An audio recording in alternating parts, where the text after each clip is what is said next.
the one scene that I did with the Chuck and Billy wedding where I played the old minister, as a performer, that one scene is something that every time somebody sends me a clip, because it happens frequently. Yeah. Every time somebody sends me a clip, I watch it. And every time I watch it, I giggle. I just like I am now. I just like, that was so much fun.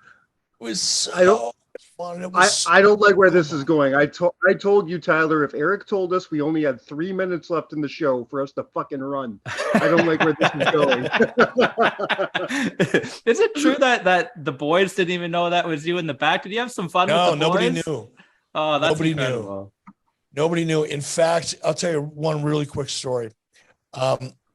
There's a guy by the name of Brad Ringens. Brad Ringens from Minnesota.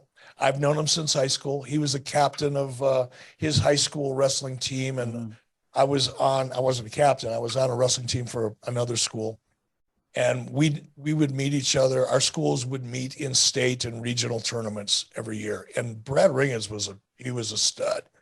You know, I think he was 180 pounds. He might have been a heavyweight, but he was the king of the hill. And we knew each other. We weren't friends in high school, but we knew each other through amateur wrestling. And then I got to work with Brad, and Brad went on to become a professional. He worked for the AWA for a long time. He worked in WWE for a brief period of time as a talent. But Brad was also hired by New Japan Pro Wrestling to kind of manage American talent that were going over to Japan on a regular basis. Anyway, so I had become great friends with Brad and had known him since high school, since I was 16, right? So anyway, we're doing the scene that we're talking about with the Chuck and Billy wedding was taking place in Minneapolis. So I ended up getting to the arena like at 9 o'clock in the morning, 8:30 in the morning.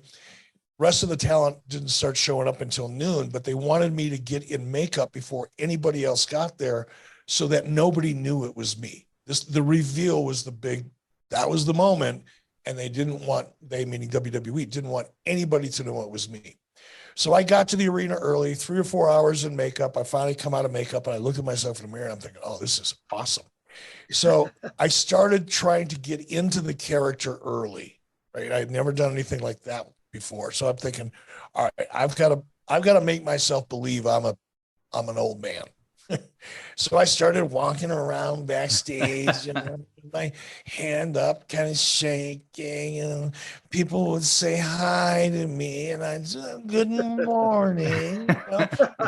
And I did that all day because I really wanted to be that character. I tried.